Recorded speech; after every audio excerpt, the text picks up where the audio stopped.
you for having me here, Chaitali.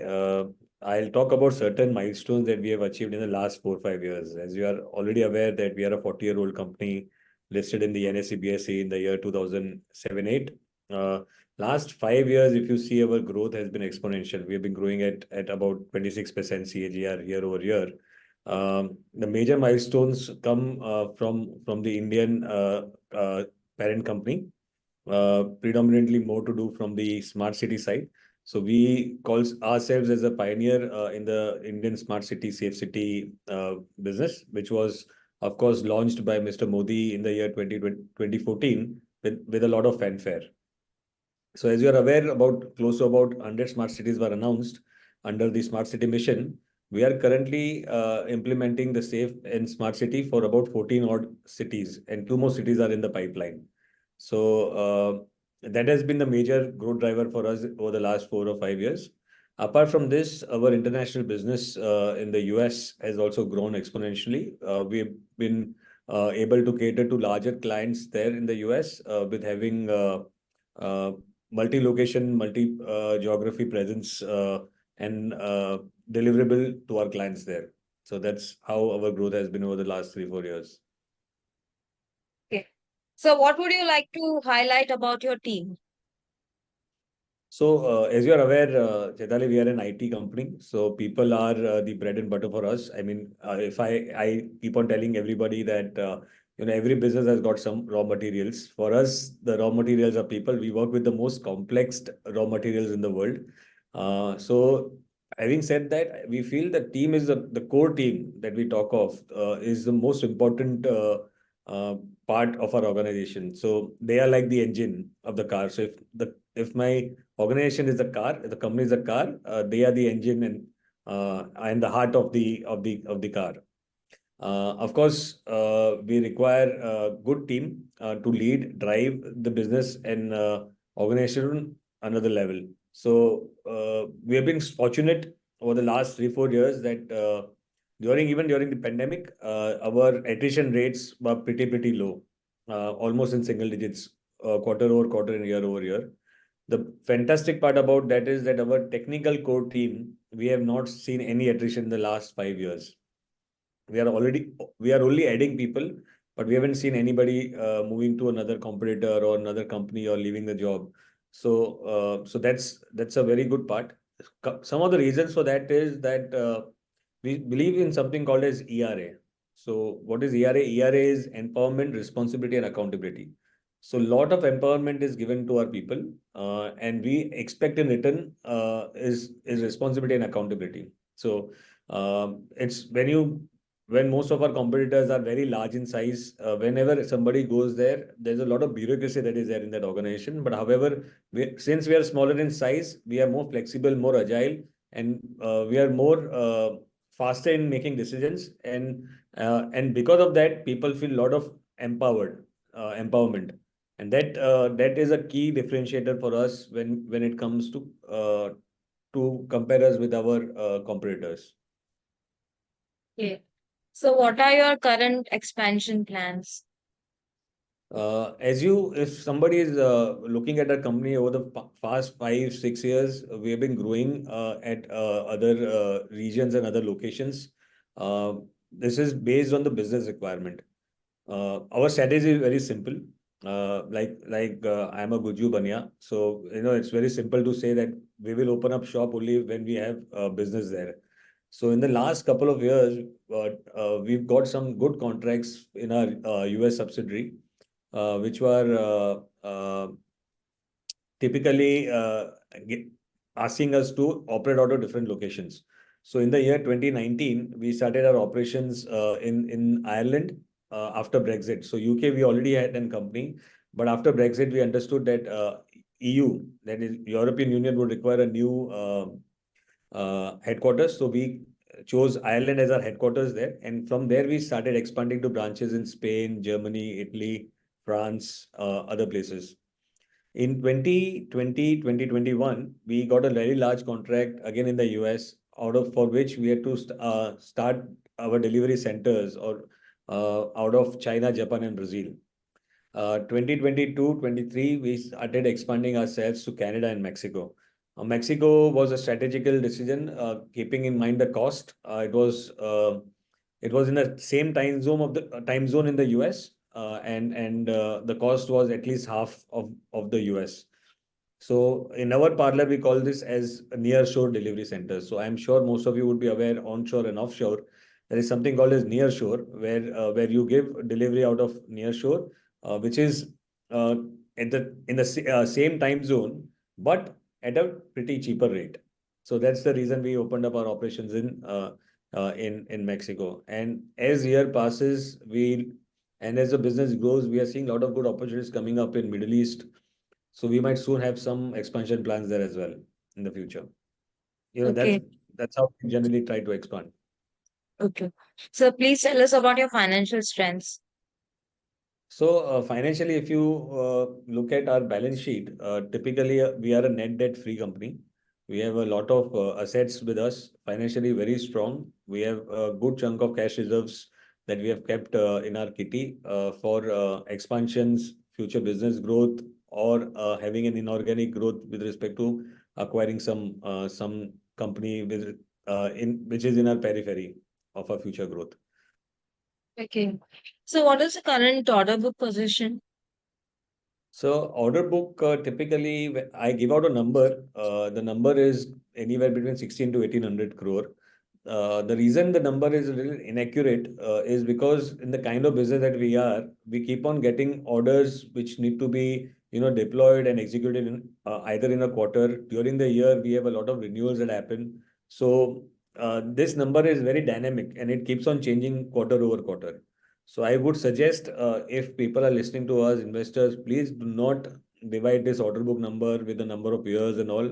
That will not give a actual clearer picture of the business that we are in.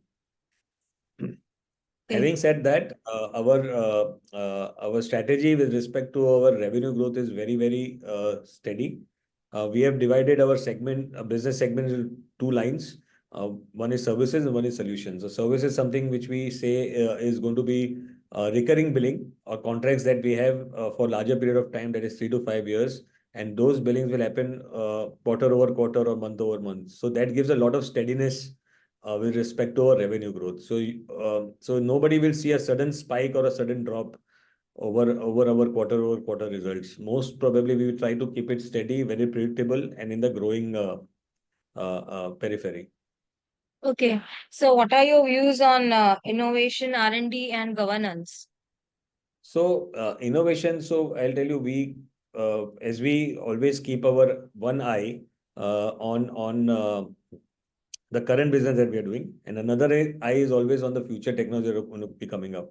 So the last 40 years, as the IT periphery has grown, we have also grown ourselves, made ourselves technically capable for doing any future or next gen technology. So today, a lot of our time is spent on keeping our resources skilled for AI, Gen AI kind of requirements that come up. And I think that is a constant move that we keep on towards doing our skill sets up for our employees. Apart from that, there are a couple of products, I would say, service platforms that I would say rather, which we keep on making. And Adidas, that is Allied Digital Tools as a Service, is one of the products that we have developed, keeping the future technology in mind. It is an ITSM platform. There's another product called as Fino Allied for a banking transaction platform that we have made. So it's a basically kind of a conversational banking platform. So we keep on putting in a lot of effort in making sure that we come up with some or the other innovative solution when it comes to the technology, just to be a little bit ahead on the curve with our competitors. With respect to Okay. governance, I think governance is always to be put into two parts. One is, of course, the government governance that we talk of, the statutory governance, and other is the service governance from more to do with the delivery of our projects. So, from a statutory and governance, I think we are pretty strong. We have all our statutory payments with respect to any of the government outstanding, whether it is PAF, ASIC, or GST, or maybe in the older cases the VAT or the sales tax. All of those statutory and company secretary compliances are up to the up to the mark. Being a listed company, we have a board which keeps on looking at it quarter over quarter. So we have to make sure that all the deadlines are met, and we have a sign off done by all our directors to the board stating that everything is compliant. From a service delivery governance point of view, we feel that our service delivery governance is also pretty strong. We keep on focusing on constantly reviewing, updating our governance to make sure that since we are working with larger IOPs of the world like Accenture, Infosys, we have to cater to their standards, and that helps us in improving our governance year over year. Okay. So how do you look at international markets? So currently, if you look at the international market, they are a little bit timid. The macroeconomic is still in the shambles. It's going to take some more quarters for it to bloom out the way it was about 3, 4 years back. Having said that, this year is also the elections year in the US, and we see that some major changes would happen with respect to the economy once the elections are done and a new government is formed or the current government is extended. Okay. Your major business is related to US only, or it is in other countries as well? So currently, if you see the last 2, 3 years, our global business has been stronger, bigger, and our India business has been comparatively smaller in size. Yes. We do 65% overseas business and about 35% India business. But this periphery will change in the coming 2 years because we see a lot of business opportunities coming up in India. And due to the government stability in the country, we see a lot of government spending happening in large infrastructure projects. And we see that there is a lot of upside with respect to the India business, and the India growth story could outdo the US growth story as well from an allied digital perspective.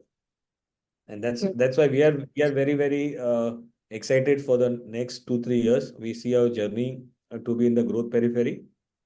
Our targets that we have set internally and that I've been speaking to investors is to have that 4-digit top line revenue growth, 1,000 crore kind of a revenue growth to be put up in the next 2 to 3 years. While that number is very good on Excel, but if you ask me from a delivery perspective, from readiness perspective, from competitiveness perspective, we are already sure that we have got all the capabilities and competence with ourselves to make this company 1,000 crore. It's just a matter of time that some deals might get closed here, some deals might get closed there, which is beyond our control. But from a delivery perspective, from readiness perspective, we are there. We don't see ourselves not reaching that number soon. Okay. What message you would like to give to the investors? To all the investors, please look at our company. For the last 3 to 4 years, we've been growing constantly. The kind of business that we are in, there are a lot of opportunities coming up. IT is a sector which everybody has seen is recession proof per se. The reason is that we are in a business which is now slowly become a necessity for everything to run. There is IT which is required. So please be invested. Please see our growth numbers. Please see our story. We are happy to interact with any of the investors who would want to go and have a deeper understanding of our business. We will host you at our premises. Come and have a look at it. Come and have a look at our business model, and then request you to stay invested if you are. Okay. Good times are about to come. Very right. So thank you, Nehal ji, for your time and precious information shared by you. And we are looking forward for big order book position again and the numbers again from your side. Thank you. Appreciate it, Dari. Thank you for inviting me once again. Thank you so much.